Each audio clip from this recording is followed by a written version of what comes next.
Live from New Delhi, you're watching DD India Global. We'll get you top stories from India and the region. I am Tanvi Taneja, and for news from the rest of the world, I'm joined by my colleague in London, Ollie Barrett. Ollie, how's the weather like in London? Not great, Tanvi, as usual. It's 12:30 p.m. here in London, 1:30 p.m. across Central Europe. Coming up in the next 30 minutes. A Kremlin warning on NATO's birthday, Biden set to speak to Netanyahu, and a potential dementia breakthrough. First, Tanvi's got the headlines. Kremlin says Russia and NATO are now in direct confrontation as NATO foreign ministers celebrate the alliance's 75th anniversary today. The United Nations' 48-hour suspension of nighttime aid movements in Gaza ends on Thursday. Humanitarian food charity World Central Kitchen calls for an independent investigation into the killing of 7 of its workers in the enclave. Taiwan condemns, quote, shameless China for accepting world's concern regarding Wednesday's deadly quake as injuries cross 1,000.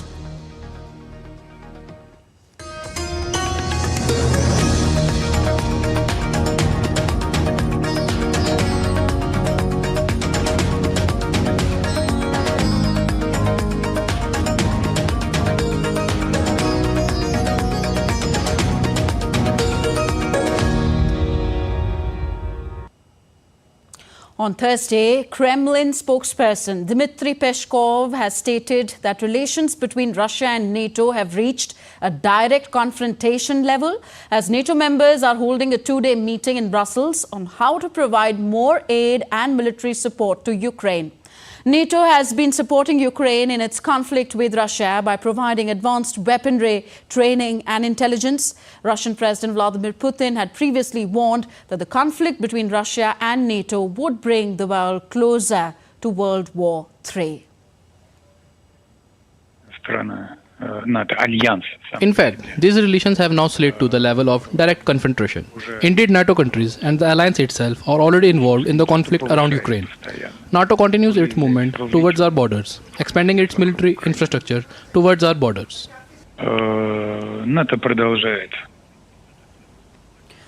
So DD India's Dasha Chernyshova is with us to give us more on the story from Moscow. Dasha, as we are hearing Kremlin saying that Russia and NATO are now in direct confrontation, what can we expect now? Are we closer to World War III, as many fear?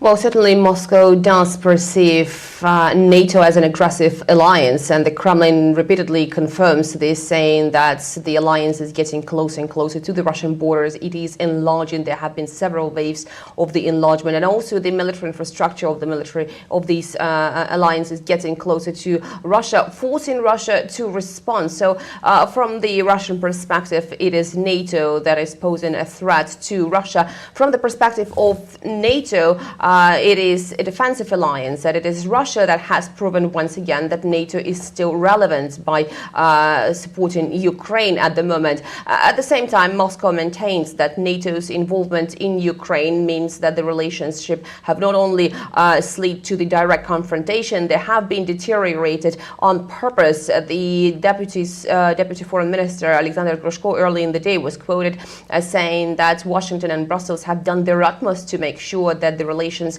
are at the critical zero level. Having said that, we also understand that Moscow is not closing the door to any sort of communication or dialogue with the West or NATO, saying that obviously these negotiations could proceed only when NATO stops its rhetoric and does not perceive Russia as a direct threat. The Russian officials repeatedly point that this is the wording that NATO has in its doctrinal documents.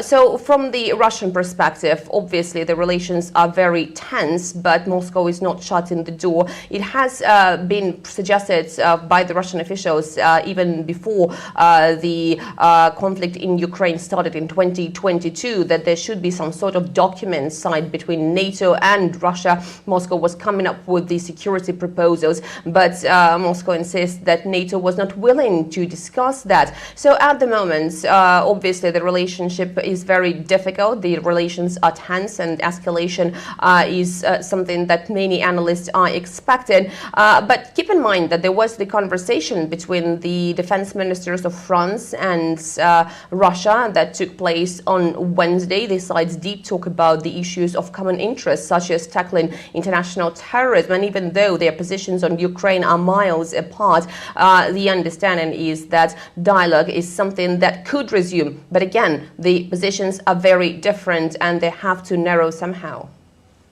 Indeed, dialogue is the key here. Thank you very much, Dasha Chernyshova, reporting for us from Moscow. So, the North Atlantic Treaty Organization, NATO's foreign ministers celebrated the 75th anniversary of their alliance on Thursday with flags, cake and marching bands. My colleague Ollie Barrett is in London. He gives us more on this and other stories making headlines around the world. Ollie, NATO chief advocating for continued and more systematic military support to Kiev. That's right, and NATO foreign ministers have been meeting with their Ukrainian counterpart, Dmitry Kuleba, on Thursday after agreeing to plan for a greater role in coordinating military aid to Kiev in its conflict with Russia. The two-day NATO foreign ministers meeting began in Brussels on Wednesday with discussions around long-term military aid for Ukraine, including a proposed $108 billion fund. NATO Secretary-General Jens Stoltenberg says Ukraine can rely on NATO support now and for the long haul. In our meeting today, we discussed how to put our support on a firmer and more enduring basis for the future. All allies agree on the need to support Ukraine in this critical moment. There is a unity of purpose. Today, allies have agreed to move forward with planning for a greater NATO role in coordinating security assistance and training. The details will take shape in the weeks to come. But make no mistake, Ukraine can rely on NATO support now and for the long haul. DD India's Ishan Girg reports from Brussels.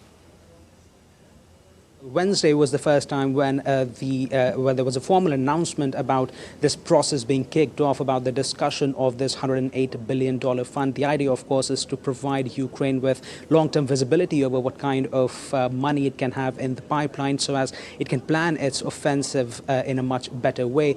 NATO's Secretary-General Jens Stoltenberg says that there's going to be more discussions going forward in the weeks, and they will reach some sort of agreement. It is expected by the NATO summit in Washington in July. But as of now, this is more about kickstarting a conversation about that sort of money. And of course, more about NATO taking control of some of the money in the pipeline in case the US tries and pulls out of NATO or even reduces its support to the military alliance. That's certainly an idea that's unnerving many NATO members here.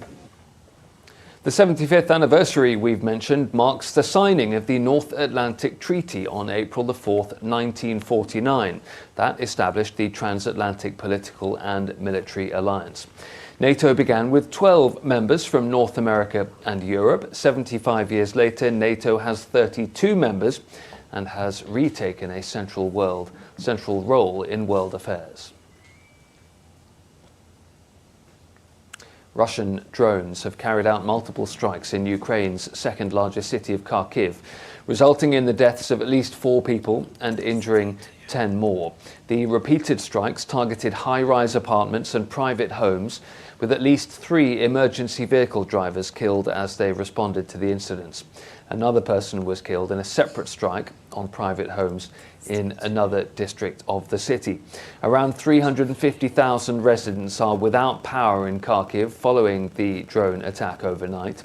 Volunteers evacuated residents in one of the villages in Kharkiv region bordering Russia.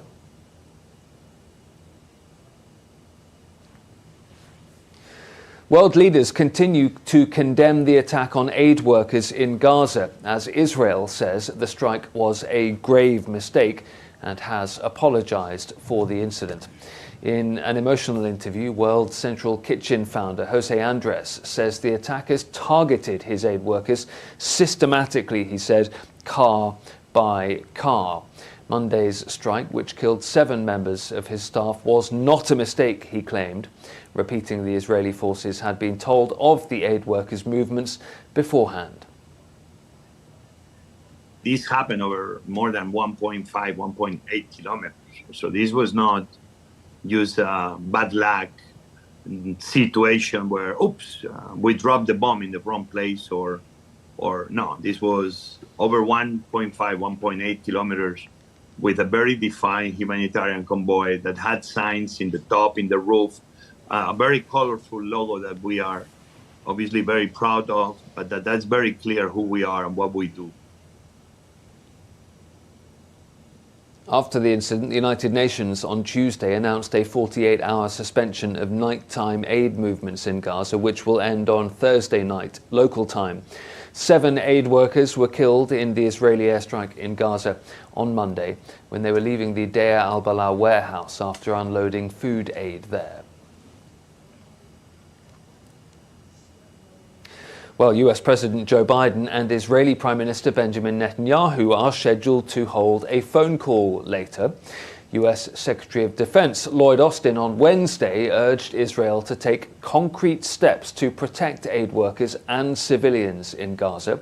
In a call with his Israeli counterpart Yoav Gallant, Lloyd Austin urged him to conduct a swift and transparent investigation, to share the conclusions publicly and to hold those responsible to account. Iran continues to blame Israel for the suspected airstrike on the Iranian consulate building in Syria on April the 1st. Iran's supreme leader has promised that Israel will face a response over the incident. 2 Iranian generals and 5 military advisors were killed at the embassy compound in Damascus. Israel has not claimed any responsibility for the strike. DD India's Sarah Coates sent us this report from Tel Aviv. We do know that it is ongoing. According to a number of military sources, this investigation carried out by people within the army could be wrapped up by the end of the week, with other reports that Israel may actually offer compensation to the families of these 7 aid workers that were killed in that Israeli strike. Now, we're also hearing from the Institute of the Study of War, which says that senior Israeli officials actually warned prior to this attack that communication between Israeli forces on the ground inside Gaza and these aid groups was not functioning properly. Certainly very, very concerning, and this comes amid calls from the World Central Kitchen for yet another investigation. They've just put out a statement saying that they want the government to preserve all documents, communications, videos and audio recordings. Now, in terms of the effect that this is all having on the ground, the World Central Kitchen has now suspended these operations in Gaza. Certainly very important operations, just given the absolute magnitude of the situation there and the amount of people that so desperately need this aid. And the United Nations has halted its nighttime operations amid warnings from aid groups that people in Gaza are on the brink of famine. For faster diagnosis in dementia, over 50 memory clinics in Britain are set to begin trialling blood tests for Alzheimer's and its other forms.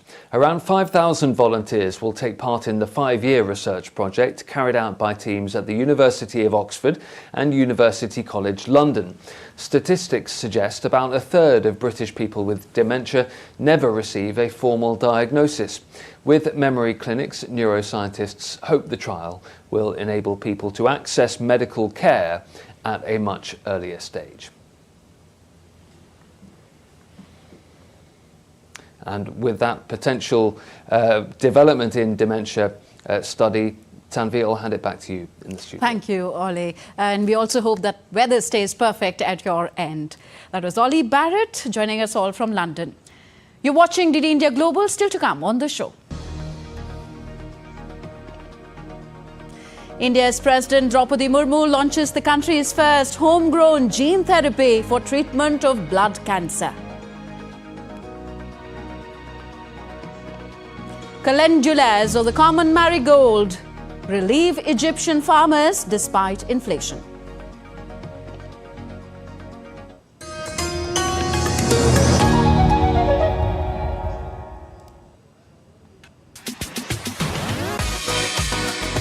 India that invents. India that innovates. India that excites. India that invites. Land of possibilities. Teeming with opportunities. Watch India Ideas each Thursday, 8 p.m. only on DD India.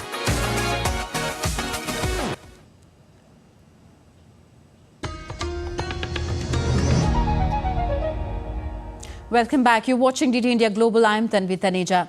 On to Taiwan now, where in the aftermath of a deadly earthquake that caused massive destruction, more than 1,000 people are now injured, while rescue operations are underway to look out for people still trapped under the rubble.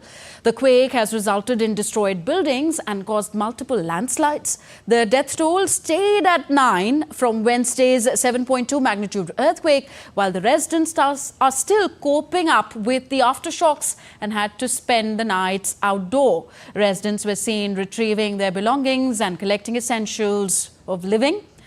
Many of them have been left homeless as walls of their apartments have been cracked, and these residents have been shifted to tents on a sports ground being used for temporary shelter.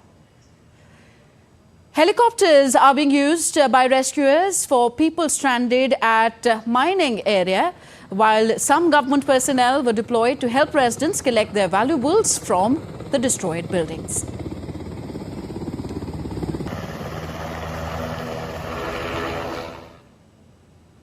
Meanwhile, Taiwan has condemned China as, quote, shameless after Beijing's deputy ambassador to the United Nations thanked the international community for its concern about the strong earthquake on the island. China claims democratically governed Taiwan as its own territory and also claims the right to speak for it on international stages, which angers Taipei. The ministry solemnly condemned China's shameless use of the Taiwan earthquake to conduct cognitive operations internationally. It said using Taiwan's normal term for what it views as Chinese psychological warfare.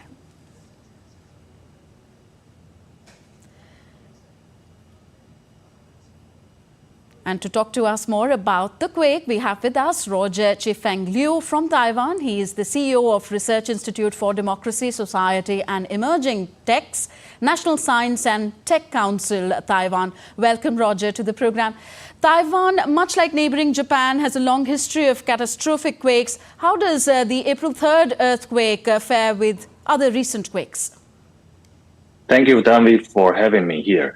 Well, this earthquake actually is the strongest after 25 years. The latest one at this scale of magnitude regard about 7.5 taking place in the year of 1999 on September 21st. And it caused like 2,500 plus deaths. And between that one and this one taking place yesterday, actually there are several ones. Two salient ones, one in 2016 happening in the southern part of Taiwan, Tainan, causing 150 deaths. And another one, the latest one before this, was taking place in the year of 2018, claiming tens of deaths, happening the same as the eastern part of Taiwan, Hualien. But this one actually is a big one, and surprisingly to many people here, that it has caused not many deaths compared with the scale. So far, like you said, there are 10 deaths the latest victim has been found Okay. in the eastern part of Taiwan, and he is a hiker. Okay. So like you mentioned, it was the strongest earthquake for Taiwan in a quarter century, but the destruction was largely contained. How was Taiwan so well prepared for the earthquake? Well, there are several factors. First, the Taiwanese people has been coexisting with earthquake when they are little, so it has been part of our life. So we are accustomed to living with that. That's the first thing. And the second thing is that after the 1999 earthquake, the country, the government has, and the people have been trying to respond to that in a correct way.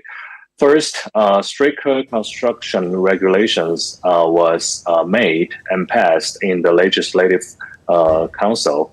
And then that requires the construction companies to increase the security of the new buildings. Secondly, the central government has regulated the Disaster Protection and Prevention Act, and they try to build up a system that will require and coordinate better different government agencies once a disaster like that takes place. So as a result of that, the public awareness has been raised.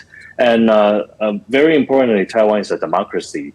So the voters, every time they will try to hold the government responsible and accountable for this. So putting this all together, the Taiwanese people has, with their high elevated awareness and the responsibility of the government. So this time, fortunately, well, we are seeing the limited casualties after the earthquake. Yeah, indeed. It's pretty inspirational for all of us here. Thank you very much, Roger Chifeng Liu, for joining us on DD India Global. Thank you for having me. Thank you. All right, let's move on. India's President Draupadi Murmu launched the country's first homegrown gene therapy for cancer treatment at the Indian Institute of Technology, IIT Bombay. Gene therapy is used mainly to treat blood cancers and have burgeoned in the past few years. It will cost 1/10 than that of comparable commercial products available globally. The launch ceremony of India's first gene therapy is a major breakthrough in our battle against cancer. As this line of treatment, named CAR-T cell therapy, is accessible and affordable, it provides a new hope for the whole of humankind. I am sure it will be successful in giving new lives to countless patients. Everyone associated with this humanistic initiative deserves congratulations. CAR-T cell therapy is considered to be one of the most phenomenal advances in medical science. It has been available in the developed nations for some time, but it is extremely costly and beyond the reach of most patients around the world. What is new about the therapy being launched today, as I understand it, is that it costs 90% less than what is available elsewhere. So after those potential medical developments, we take a look at other stories making news around the world. British scientists have developed an artificial intelligence-driven system called WESP AI to tackle the problem of Asian hornets that are a threat to agriculture. The AI lures hornets into a monitoring station, captures images and identifies the menacing wasps with remarkable accuracy. The rising cost and demand of calendulas, or the common marigold, comes as a respite for farmers in Egypt despite inflation in the country. The calendula petals are exported to key markets such as that of Russia, Ukraine, the United States and Iran. And Walt Disney shareholders have re-elected all 12 of Disney's current board members, backing Chief Executive Bob Iger, despite activists' campaign for his removal. With this, Disney's hunt for a successor to Iger kicks into high gear.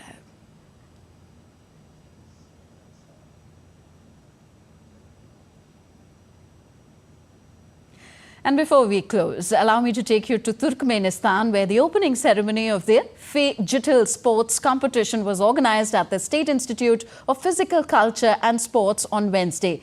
Digital is a new sport that combines traditional sporting disciplines with virtual competitions. The name of the direction comes from two English words, physical and digital. This is a kind of dual event where participants compete in a video game and its real-life counterpart. Take a look.